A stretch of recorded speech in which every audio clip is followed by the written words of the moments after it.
kita senantiasa memanfaatkan sebesar-besarnya untuk mencari ridho Allah Subhanahu wa Ta'ala, untuk memperbanyak bekal kita ketika kelak nanti kita akan menghadap kepada Allah Subhanahu wa Ta'ala. Salawat dan salam mari senantiasa kita haturkan, sanjungkan kepada baginda Nabi Muhammad sallallahu alaihi wasallam, uswah dan suri tauladan kita, nabi kita yang senantiasa kita harapkan ya syafaatnya kelak di yaumil qiyamah. Mudah-mudahan kita semuanya harapannya bisa mendapatkan syafaat baginda Nabi Muhammad sallallahu alaihi wasallam. Syafaat Rasulullah itu spesial. Jadi kalau para ulama mengatakan yang kelak bisa memberikan syafaat itu beberapa hal. Di antaranya tadi disebutkan pembawa acara adalah tilawah kita akan bisa menjadi memberikan syafaat. Ya, Al-Quran nanti akan datang kepada Allah memberikan syafaat kepada orang yang membacanya. Tentu tidak hanya membaca ya, membaca dalam artian ya membaca hurufnya, memahami maknanya, dan yang terpenting adalah praktek. Ya, terpenting adalah praktek, karena Al-Quran itu ada dua kemungkinan, imma hujjah lana atau hujjah alaina. Hujjah lana itu berarti akan membela kita. Kapan? Kalau kita mempraktekkan, kita tahu dan kita praktekkan. Hujjah alaina akan menuntut kita, sebaliknya nggak bela tapi nuntut. Kapan itu? Kalau kita sudah tahu tapi tidak mempraktekkan. Jadi di antara pemberi syafaat adalah Al-Quran.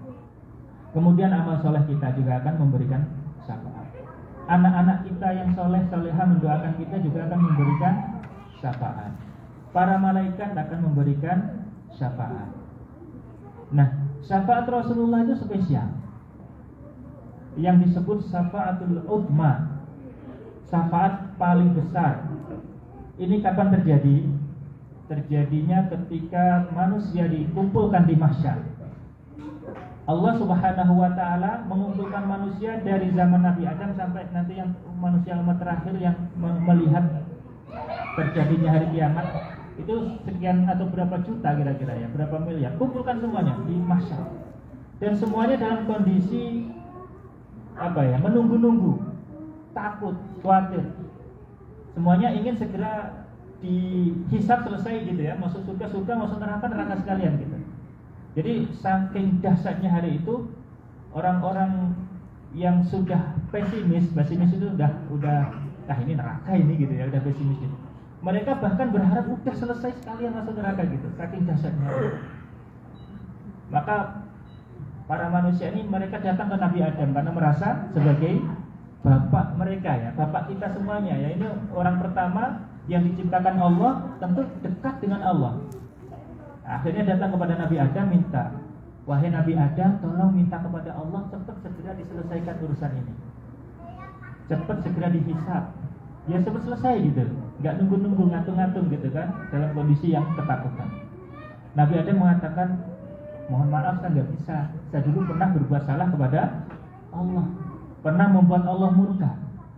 Coba sana pergi Nabi Nuh, ke Nabi Nuh juga sama begitu. Coba sana pergi ke Nabi Ibrahim juga sama. Ke Nabi Isa juga sama, nggak bisa.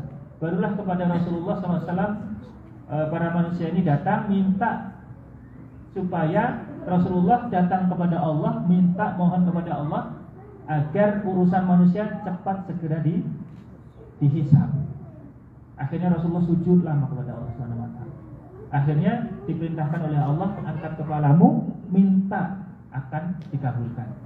Mintalah syafaat, akan diberi syafaat. Nah itulah namanya syafaatul uzma yang tidak dimiliki oleh tadi pemberi-pemberi syafaat selain Rasulullah Shallallahu Alaihi Wasallam. Dan ini yang kita harapkan, mudah-mudahan kita termasuk umatnya yang mendapatkan syafaat Rasulullah, yang diakui oleh umatnya Rasulullah. Jadi nanti di hari kiamat itu Rasulullah SAW berdiri di Telaga Kautsar ya, sebagaimana disebutkan dalam beberapa riwayat. Telaga Kautsar ini adalah telaga yang dianugerahkan kepada Rasulullah. Antum baca di surat Al-Kautsar, inna a'tayna al-Kautsar. Nah, Masya Allah sampai Pak Tony terinspirasi ya, memberikan anaknya nama Al-Kautsar. Jadi Abu Kautsar. Jadi Kautsar itu nama telaga yang diberikan kepada Rasulullah supaya nanti memberikan minum kepada umatnya. Kita harapannya termasuk mereka ini yang dikasih minum dari telaga Kautsar ini. Cuman satu yang jadi kita takut ya. Kenapa? Jadi nanti ada orang-orang yang oleh Rasulullah dipanggil ya untuk mau dikasih minum. Tapi kata Allah, itu bukan umatmu, katanya. Itu bukan umatmu. Kenapa ya Allah? Kamu tidak tahu apa yang mereka kerjakan setelah kamu meninggal. Jadi tidak diakui atau tidak dianggap sebagai umatnya Rasulullah. Kenapa? Karena kita tidak, karena orang yang tidak dianggap itu tidak mengikuti ajarannya Rasulullah.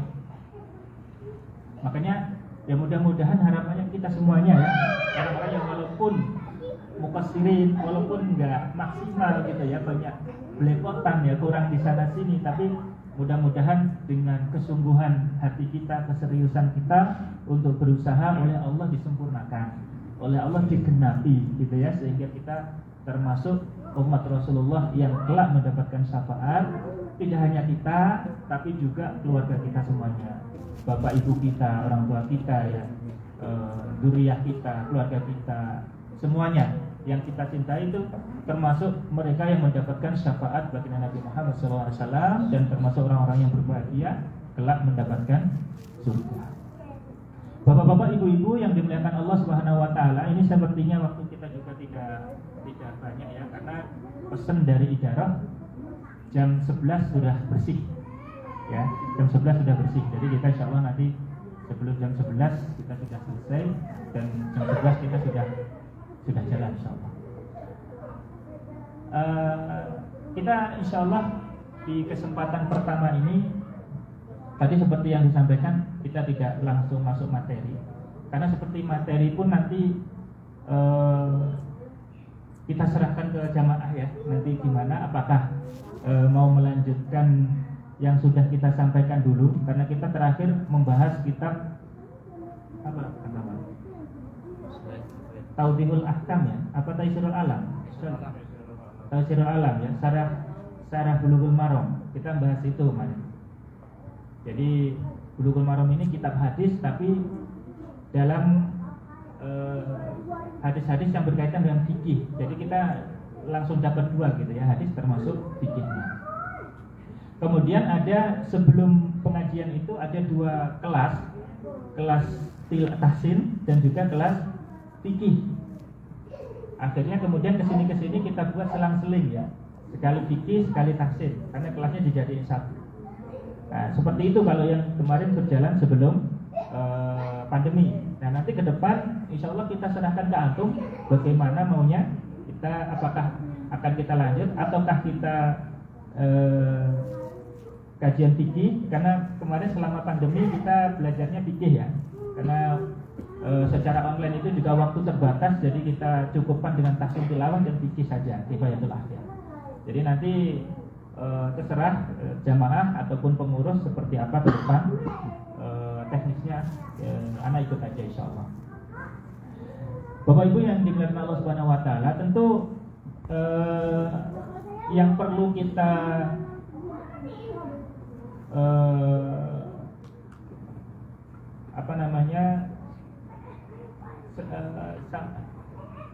yang perlu kita ini ya, kita sadar ya, untuk menyadarinya gitu ya, senantiasa meningkatkan syukur kita kepada Allah, itu yang tidak boleh sampai lupa gitu ya, karena nikmat Allah yang begitu besar.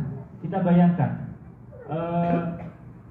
selama pandemi ya, berapa kira-kira saudara kita yang sudah mendahului kita? Yang di sini aja lah, yang di sini kemarin ada beberapa kawan ya, beberapa kali dipanggil oleh Allah Subhanahu wa taala. Keluarga kita yang di Indonesia, ada yang kawan yang bercerita itu di kampungnya dia itu sampai puluhan gitu ya. Dalam jangka waktu pandemi itu sudah hampir 40-an yang dipanggil Allah dalam waktu tidak begitu jauh jedanya. Jadi kan luar biasa. Dan kita oleh Allah Subhanahu wa taala masih diberi kesempatan untuk memperbaiki diri. Ya kan? Masih diberi kesempatan untuk lebih mendekatkan diri kepada Allah. Masih diberi kesempatan untuk bertaubat. Maka ini yang harus kita syukuri. Dan syukur itu tidak cukup dengan alhamdulillah. Syukur tidak cukup dengan alhamdulillah. Syukur itu harus ada bukti nyata. Syukur itu harus ada bukti nyata dalam amal perbuatan kita. Kita diberi kesehatan misalnya. Bukti nyata dari syukur itu apa ya? Pergunakan sehat kita itu untuk taat kepada Allah Subhanahu wa taala. Kalau misalnya diberi kesehatan tapi kewajiban kita terhadap Allah, misalnya sholatnya, ibadah-ibadah yang lain itu masih belepotan, ya ini syukurnya hanya syukur di mulut, katanya bersyukur tapi buktinya nggak ada, kan begitu.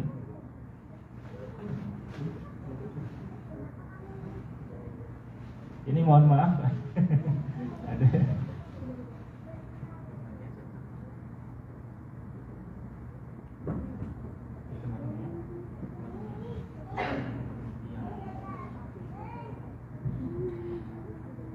Kemudian kita juga tidak lupa mengucapkan syukur terima kasih kita ya kepada pihak idarah Masjid Ar-Raji, meskipun perwakilannya tidak hadir hari ini, minta izin karena beliau ada kesibukan, seharusnya ada perwakilan yang hadir di pembukaan ini. Kita ucapkan terima kasih karena Masya Allah kita diberi kesempatan untuk menggunakan aula ini. Ya, diberi fasilitas-fasilitas untuk maslahat kita, dan mereka nggak mengambil maslahat duniawi sama sekali, hanya mengharapkan pahala dari Allah Subhanahu wa taala dengan keberadaan kita di sini. Nah, ini juga perlu kita berterima kasih kepada mereka, para ijarah ya, para yang punya andil lah dalam majelis kita ini. Kita doakan sama-sama mudah-mudahan amal ibadah mereka diterima oleh Allah Subhanahu wa taala. Dan juga saya ucapkan terima kasih kepada para pengurus Majelis Ta'lim Ar-Raji, ya Ustaz Tony, Kang Kamal dan juga yang lainnya. Saya ucapkan terima kasih yang sebesar-besarnya atas waktunya, jerih payahnya demi terlaksananya majelis taklim kita ini. Insya Allah ya, dalam setiap kedatangan jamaah yang kesini, insya Allah akan mendapatkan bagian dari pahalanya, insya Allah, mudah-mudahan ya. Kemudian juga saya ucapkan terima kasih kepada para jamaah yang hadir. Nah, ini sebenarnya yang inti itu adalah para jamaah ya, yang inti. Jadi nggak ada gunanya ada ustadznya tapi jamaahnya nggak ada.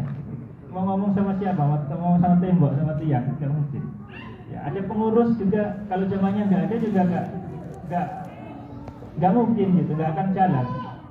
Bahkan ijarah Raji sendiri gitu ya, donatur sendiri misalnya, kalau nggak ada jamaahnya ya nggak akan jalan gitu. Jadi jamaah itu intinya, yang pokok. Maka ini kalau dikatakan yang andilnya paling besar, yang jasanya paling besar adalah para jamaah. Dari dulu kita lihatlah, semenjak saya datang dulu kan Ustadz Abdullah Haidir ya, kemudian ganti lagi Ustadz Iqbal, baru setelah Ustadz Iqbal pulang dialihkan ke anak. Jadi Ustadz yang isi itu bisa siapa saja, pengurus itu juga bisa siapa saja. Tapi jamaah jangan sampai nggak ada gitu. Kalau jamaah nggak ada ya itu tadi nggak jalan. Akhirnya nggak. Makanya yang paling banyak, paling besar jasanya adalah para jamaah. Maka saya ucapkan terima kasih yang sebesar-besarnya ya kepada seluruh jamaah. Meskipun hari ini belum maksimal karena terkait transportasi ya, belum maksimal karena tadi ada kendala. Baru Pak Asepnya yang biasa ngambil sedang belum bisa ya, kemudian supir baru nggak tahu ngambilnya kemana, akhirnya kita katakan ya sudah datang aja dulu, nanti pulangnya diantar. Ya mudah-mudahan di kesempatan ke depan bisa maksimal, semuanya bisa hadir, semuanya bisa mengikuti pengajian ini dengan maksimal dan mengambil faedahnya dengan semaksimal mungkin, karena inti daripada apa yang kita lakukan seperti ini ya, saling menasehati, itu adalah bagaimana kita bisa memperbaiki diri, bisa merubah apa yang kurang baik dari diri kita menjadi lebih baik. Itu sebenarnya intinya. Kita bisa menjadi lebih dekat kepada Allah. Kita baca hadis 1-2, ayat 1-2 itu supaya kita mengenal, oh ini loh yang Allah mau dari kita. Dan setelah itu apa? Setelah tahu, kan intinya adalah kita bisa mempraktekkan, kan begitu ya. Intinya kita bisa mempraktekkan. Jadi itu inti dari apa yang kita lakukan di majelis taklim semacam ini. Dan ini bukan satu-satunya majelis taklim, Bapak Ibu sekalian. Jadi di Riyadh ini banyak sekali tempat-tempat yang bisa kita hadiri, majelis taklim yang ada. Dan di sini di Masjid Ar-Raji ini salah satunya. Dan kita yang alhamdulillah diberi kesempatan untuk hadir di sini, mudah-mudahan bisa memanfaatkan majelis ini semaksimal mungkin ya, untuk memperbaiki diri, untuk bersilaturahim, untuk saling menasihati. Karena nanti kita senantiasa buat waktu khusus untuk para jamaah berbagi. Makanya nanti kan ada sesi kultum semacam itu ya. Tadi contohkan Kang Sudirman, Masya Allah, yang beliau sampaikan enak ya kalau disampaikan. Yang saya sampaikan sama dengan yang tadi disebut. Ya Masya Allah. Jadi terima kasih, jazakallah khair semuanya. Tapi intinya itu adalah ajang ya, ajang bagi jamaah untuk menyampaikan mungkin apa yang ingin disampaikan, atau juga ajang untuk berlatih menyampaikan. Saya kira setiap acara nanti ada waktu untuk jamaah kultum ya, menyampaikan kuliah 7 menit ya, 10 menit juga nggak apa-apa, atau di handle sampai akhir juga nggak apa-apa. Alhamdulillah. Ustaznya enak gitu. Alhamdulillah. Baik, bapak-bapak, ibu-ibu sekalian yang dimuliakan Allah Subhanahu wa taala, insyaallah kita hari ini halal bihalal ya. Halal bihalal. Kalau kita berbicara halal bihalal itu ada hal yang unik. Sebagian orang mengatakan halal bihalal itu nggak ada dasarnya gitu. Rasulullah nggak pernah melakukan. Orang-orang salaf dulu tidak pernah melakukan. Atau bisa dikatakan kasarnya ya, itu bid'ah gitu. Nggak ada. Halal bihalal ini menarik untuk kita telisik ya. Asal usulnya dari mana sih halal bihalal itu? Ada yang tahu? Pak Soekarno. Ya, saya pernah dengar gitu, Pak Soekarno katanya yang pernah mencetuskan halal bihalal. Jadi ini nggak ada di tempat lain, nggak ada. Ya adanya di kita di Indonesia. Di sini pun kita nggak pernah. Ya termasuk kalau hari raya, kemudian setelah hari raya datang silaturahmi ke tetangga-tetangga. Kalau saya di Indonesia itu seluruh kampung gitu ya, seluruh kampung nggak ada rumah yang terlewat. Apalagi punya anak-anak kecil itu masalah panen. Sekarang ini minimal 5.000 kan, uang satu gitu. Kayak dulu masih kecil tuh masih paling 500 perak, 100 koin gitu. Kantongnya gede gitu. Kalau sekarang enggak. Masya Allah. Jadi kalau punya aman-amanan anak ya misalnya 5 gitu diajak semua, Masya Allah. Jadi itu nikmatnya ya, dan nggak kita rasakan di sini gitu loh. Nggak ada nuansa itu di sini. Kalau di sini kita sholat Id selesai udah tidur sampai malam gitu, sampai pagi. Sampai sore, sampai lanjut lagi gitu ya. Jadi nggak terasa Id gitu, nggak terasa Id. Nah, ini ada yang mengatakan ya tadi ya, asal usulnya dari mana gitu. Ada hal yang menarik. Kalau tadi dikatakan memang beberapa referensi saya baca yang mencetuskan halal bihalal, bukan silaturahimnya ya, halal bihalalnya ini gitu. Tapi kebenarannya saya kurang tahu. Kalau silaturahim itu ternyata tidak hanya di kita, budaya itu ternyata ada di India, ada, dan di beberapa negara lain. Kalau ada kawan saya itu pernah menyampaikan ya ke anak. Jadi halal bihalal itu asal usulnya. Jadi ada seorang ibu-ibu ya.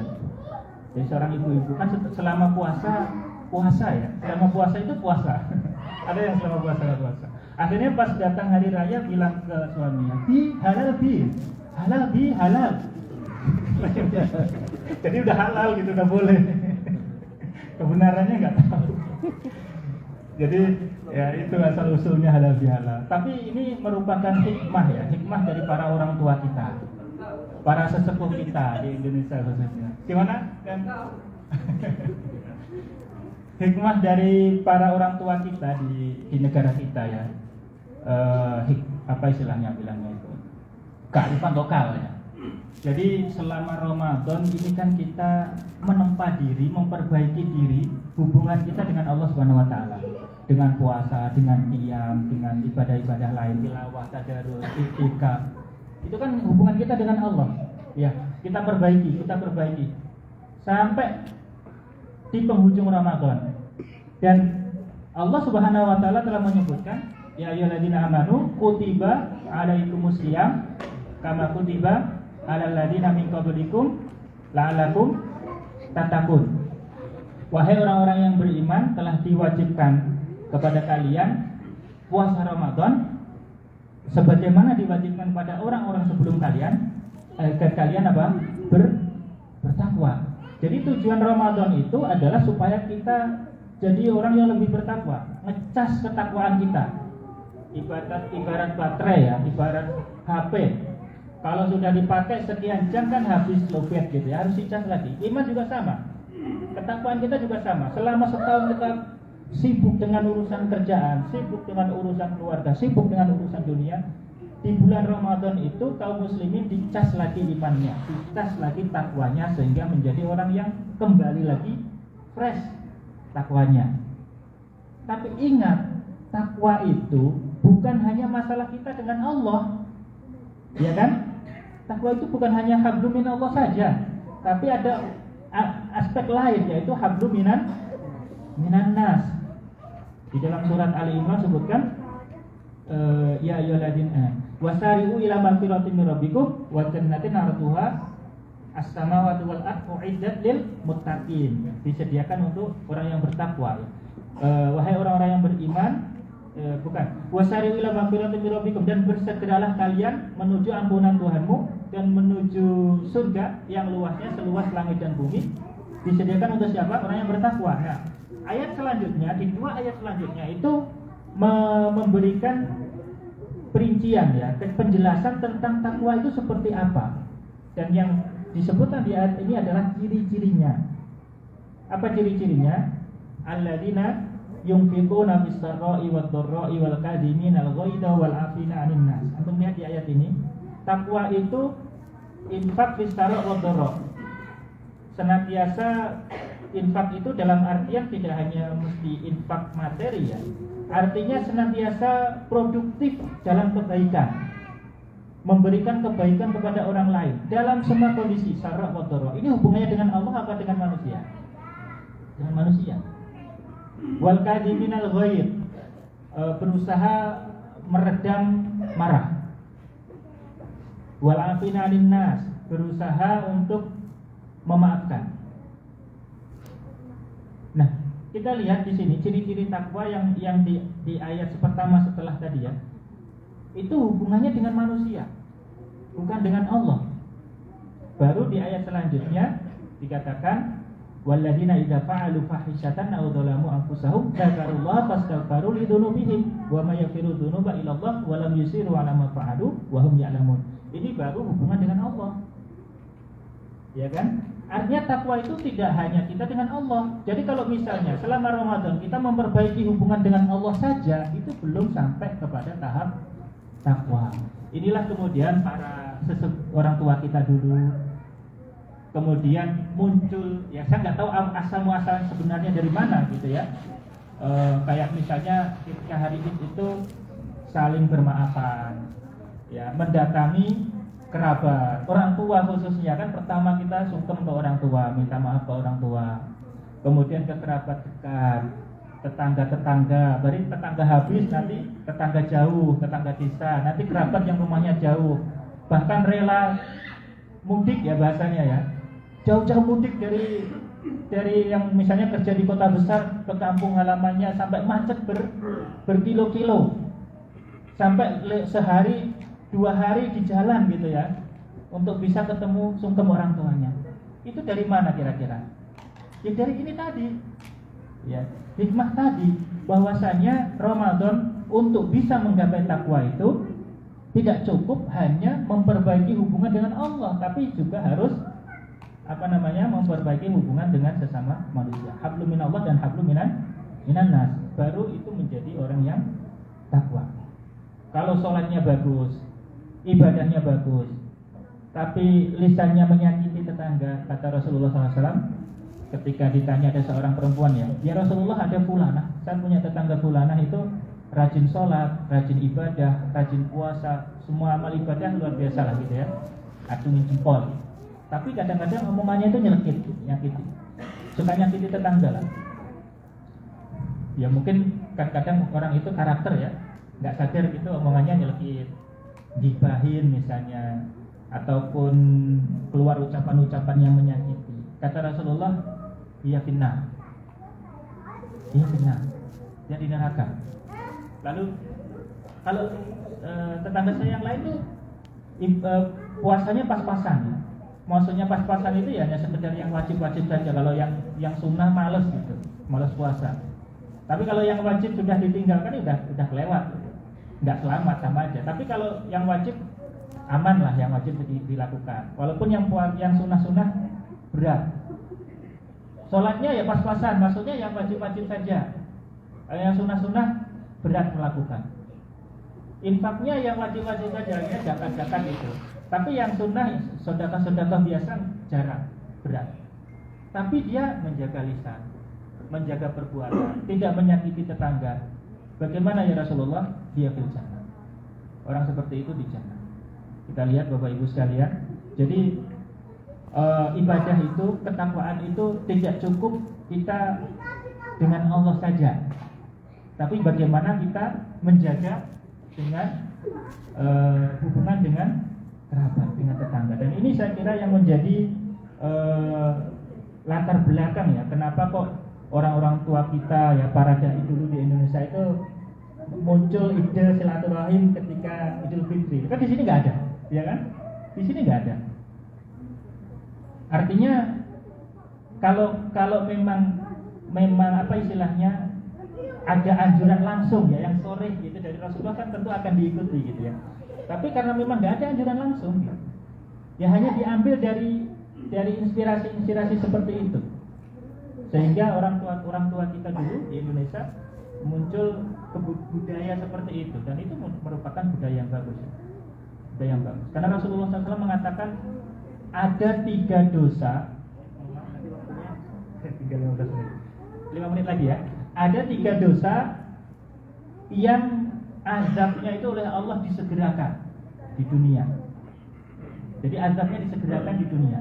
3 dosa yang azabnya disegerakan di dunia, tidak nunggu-nunggu di akhirat. Kalau dosa-dosa lain bisa jadi aman, nyaman, baru nanti di akhirat itu ya, dituntut Allah. Tapi 3 dosa ini langsung gitu. Jadi instan, nggak nunggu nanti, cepat akan dapat azabnya, cepat akan dapat ganjarannya. Apa itu? Yang pertama adalah uququl walidain, durhaka kepada orang tua. Yang kedua adalah qat'u ar-rahim, memutus tali silaturahim. Yang ketiga adalah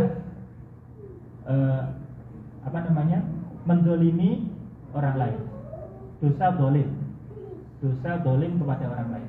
3 dosa ini tidak perlu lama-lama di akhirat. Di dunia kalau kita melakukan bisa langsung dapat instan. Maka ini hati-hati Bapak Ibu sekalian. Dan ini yang menjadi inspirasi silaturahim tadi gitu. Kenapa kok kita ketika Lebaran gitu, hari Syawal itu kita sungkem kepada orang tua. Ya minimal kalau kita dalam kondisi jauh nelpon ya, nelpon minta maaf ya, tanya kabar dan seterusnya, menyambung menyenangkan hati orang tua misalnya. Kemudian dengan kerabat-kerabat kita kirim ucapan-ucapan silaturahim, taqabbalallahu minna wa minkum, minta permohonan maaf dan seterusnya, kepada kenalan dan seterusnya. Ya karena ini bagian dari dosa yang muajjal tadi, azabnya itu muajjal. Jadi harus kita rajin-rajin lah untuk bersih-bersih. Ya kita sebagai manusia pasti akan selalu ada ya, tanpa sadar maupun tidak. Ya kayak rumah itu akan selalu ada debu masuk gitu. Makanya kita harus senantiasa rajin bersih-bersih gitu. Senantiasa rajin bersih-bersih, minta maaf dan seterusnya. Nah ini Ini yang penting untuk kita ingat, ya, untuk kita ingat.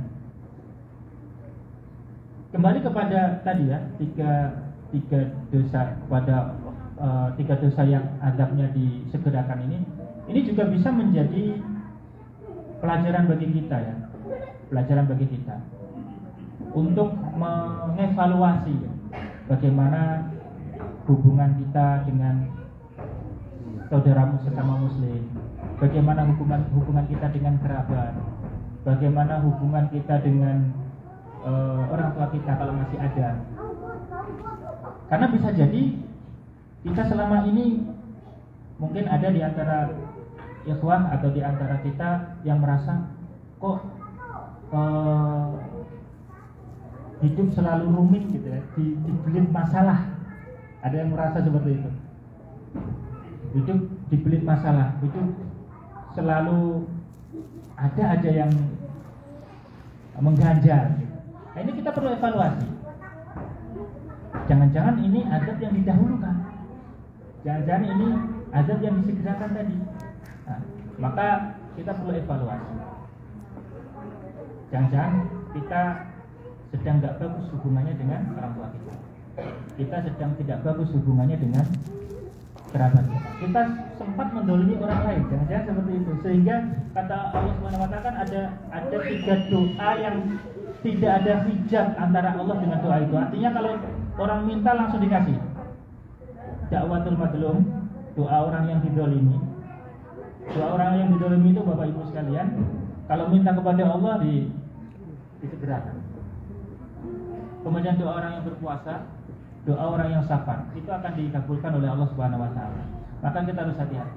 Doa orang yang didolimi, dari doa orang yang didolimi itu, jangan sampai kita kemudian mungkin sadar ataupun tidak mendolimi orang, mendoakan jelek kepada kita, akhirnya keturutan diijabah oleh Allah Subhanahu wa taala. Maka ini momen untuk tadi halal bi halal. Momen untuk saling menghalalkan, minta dihalalkan. Ya. Makanya ada yang istilahnya kosong-kosong ya.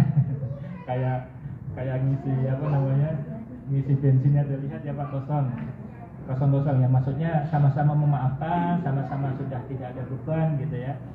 Kalau memang ada hak-hak duniawi atau hak-hak apa istilahnya ya, finansial ya, selesaikan. Kalau memang belum ya minta tangguh, kan begitu. Oh, ada omongannya gitu. Jangan sampai misalnya, jadi kan gini, dosa itu kalau hanya kepada dosa kita hanya hubungannya dengan Allah saja, itu taubatnya cuma 3 syaratnya Pak. Taubatnya syaratnya cuma 3. Apa syaratnya? Apa itu 3 itu? Menyesal. Ya, yang jelas menyesal. Kalau nggak menyesal ya berarti nggak taubat gitu. Kemudian menyesal, berhenti, stop. Jadi kalau bilang taubat besok dilakukan lagi ya taubat sambal namanya, katanya pedes-pedes kapok besok bikin sambal lagi. Kemudian yang ketiga berazam untuk tidak mengulangi lagi. Kemudian tentu memperbaikinya dengan amal yang lebih baik gitu ya. Kalau dengan Allah cukup selesai itu. Tapi kalau kesalahan kita kepada manusia itu nggak cukup dengan itu.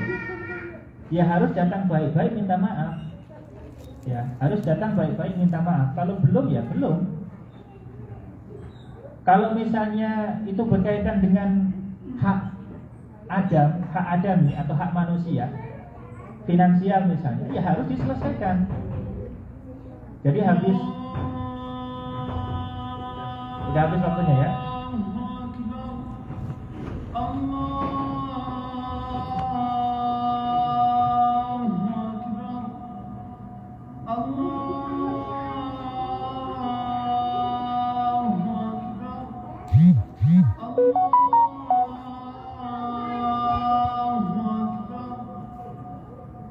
أشهد أن لا